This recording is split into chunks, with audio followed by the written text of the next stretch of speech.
invisible in a room full of people. You know that feeling. It's not sadness.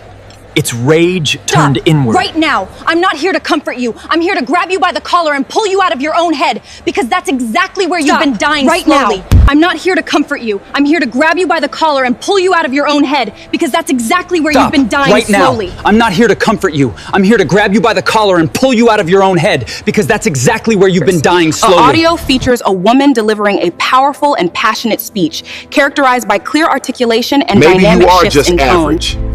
Maybe you're not built to be remembered. That's the lie. Maybe you are just average. Maybe you're not built to be remembered. That's the lie. That's the poison. And I'm not gonna let you swallow it one more day. Invisible in a feeling. It's not sadness. It's rage turned inward. It's the quiet fury of being overlooked, underestimated, forgotten. And if you're honest, a part of you has started to believe that maybe they're right. Maybe you are just average. Maybe you're not built to be remembered. That's the lie. That's the poison. And I'm not going to let you swallow it one more day. That feeling you carry, that gnawing sense of being transparented, isn't a verdict. It's a challenge that you've been too afraid to accept. The world is not going to pause and finally notice you because you wish hard enough. No one's coming to hand you a spotlight. You have to become so undeniable, so loaded with substance, that ignoring you becomes uncomfortable.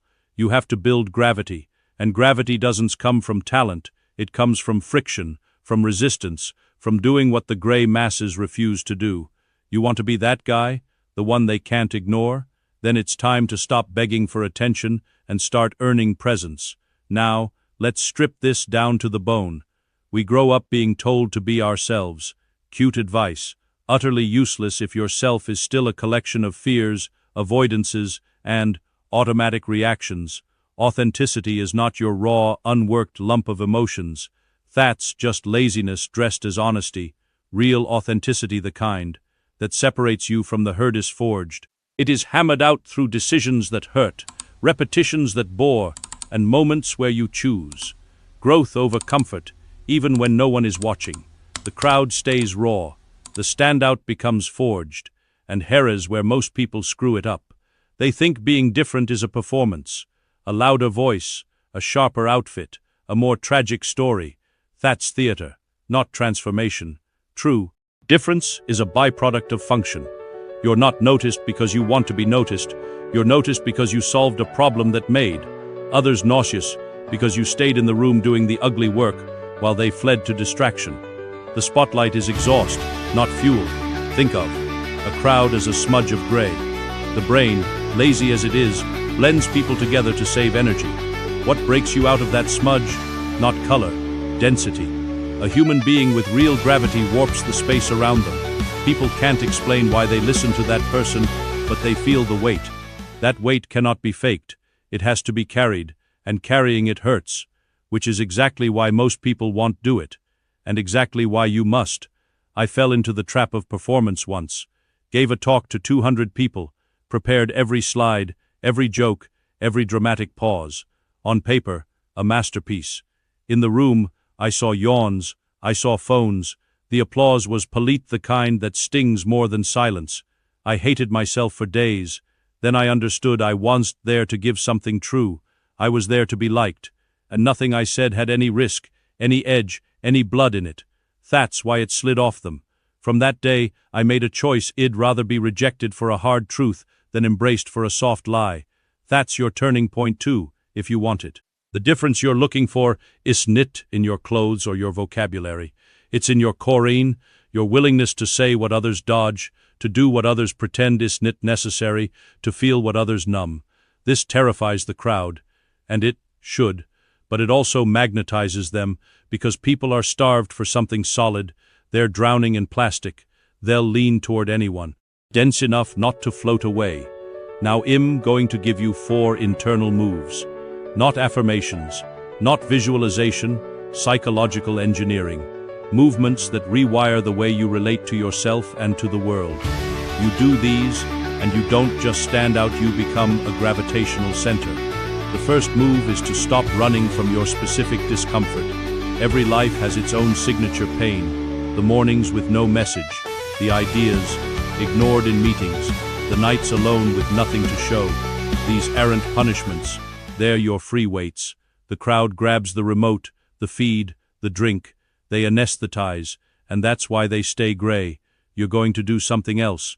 You're going to sit inside that ache and ask 2 questions. What is this teaching me about my own worth? And what am I going to build in response? Because here is the secret: they never teach you pain is not the enemy. Avoidance is. Every time you numb, you don't just kill the hurt. You kill a piece of your own sensitivity, and a man who can't feel can't read a room, can't seize an opening, can't connect. You need that sensitivity like a blade needs an edge. Feel everything, then channel it into the work. That's how you start building density. The second move is to accept that you will be misunderstood and to budget for it. The crowd doesn't celebrate escapees. They'll call you arrogant, fake, changed. They'll say you think you're better. And your ancient brain, that primitive watchdog, will scream at you to crawl back to the gray safety of belonging.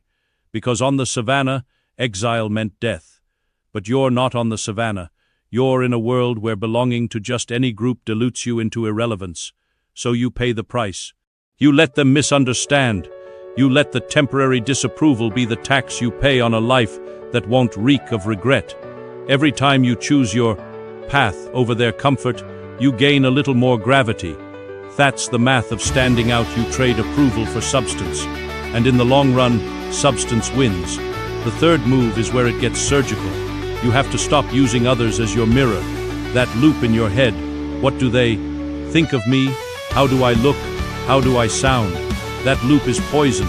It puts you one step below them, automatically. You become a performer begging for scraps of validation. And the audience, they smell that desperation like blood in the water. The shift is this: change the central question of your mind from how am I being perceived to what am I building that really matters. When that flip happens, something physical changes. Your body language alters without your permission. Your voice drops into its natural register. Your eyes settle forward instead of scanning for approval. You become present, and presence is magnetic because it's rare. Most people are mentally outside themselves, watching themselves from a distance, self-conscious to the point of paralysis. You're fully in the room, fully dangerous. That kind of stillness in a chaotic world, that's power. The fourth move is the hardest to swallow, but it's the one that locks everything else in place. You have to stop negotiating with your own potential. Most people treat their potential like a savings account they'll tap into someday. They tell themselves they could be great, they just haven't gotten around to it. That's not hope. That's a slow suicide. Potential that isn't under constant pressure becomes a toxin. It turns into regret. And regret is heavier than any iron you'll ever lift. You need to put your potential on a clock, a brutal, non-negotiable deadline. Not because the world owes you a finish line, but because you owe yourself the dignity of knowing you emptied the tank. Every day, you delay. You're borrowing against a future you haven't earned yet, and the interest on that loan is compound humiliation. You don't want to wake up at 50 and realize you've been leasing your own life to the lowest bidder. So you kill the someday. You make today the only day. You attack your potential like it's a beast that needs to be wrestled to the ground every single morning. Let me give you a living example of these moves, because abstract concepts are cheap. A man named Chris worked in a warehouse. No degree, no network, no natural charisma. He was the definition of gray smudge. But he made one decision that changed the trajectory of his entire existence. He decided he would become the person who could sell anything, not because he was gifted, but because he was willing to endure what others wouldn't. He recorded his sales calls. He listened to them back, cringing at his own voice, his own stumbles. Every day, he failed more times than anyone in his company. People mocked him for it. They called him the robot. They said he was trying too hard. He felt that sting, that isolation, that first move, discomfort. But he didn't anesthetize. He let it burn. He let it teach him. He kept showing up, kept doing the extra rep, kept taking the misunderstanding as a sign he was on the right path. He wasn't looking in the mirror of their opinions. He was locked onto what he was building. He put his potential on a 3-year clock, 3 years of ugly, unseen work. Then suddenly the world discovered him. He became the top earner. He was invited to speak. People started calling him a natural. After 3 years of being the least natural person in the room. That's how the illusion works. The crowd only sees the finished sculpture. They don't see the chisel marks, the dust, the discarded fragments. But you know now, the difference was never a gift. It was an accumulation of choices that hurt. I have a phrase I carry like a hammer, and I want you to carry it too. You are not what you say. You are what you tolerate. The crowd tolerates mediocrity. They tolerate excuses. They tolerate blame-shifting and comfort, and the seductive lie of later. The one who stands out tolerates pain. He tolerates repetition. He tolerates the injustice of being criticized for having the audacity to try. He wakes up earlier not because Hess is disciplined in some abstract, halo-wearing sense. He wakes up because the vision of who Hess becoming hurts more than the warmth of the bed. Hess running toward something that makes the sacrifice feel like a bargain. And that's the final secret. You don't need more willpower. You need a vision so compelling that the alternative becomes unbearable. You need to be so disgusted by the thought of staying gray that the fire under you never goes out. That's not motivation. That's conversion. A permanent change in your operating system. So now we come to the moment where words end and action begins. I'm not going to give you a gentle pat on the back. I'm going to give you a challenge that, if you take it seriously, will scare you a little. It should. Sit down somewhere quiet. Take the one thing you've been avoiding most, that conversation you need to have, that project you've been researching for 6 months without starting, that decision you've been postponing because it feels too heavy. Look at it, and then ask yourself this single question, and answer it with brutal honesty. If I were the person I claim to want to be, what would I do in the next 10 minutes? Not tomorrow, not next week. 10 minutes, and then do that thing. Don't announce it. Don't post a manifesto. Don't wait for a sign. Just move, like a blacksmith striking iron before sunrise.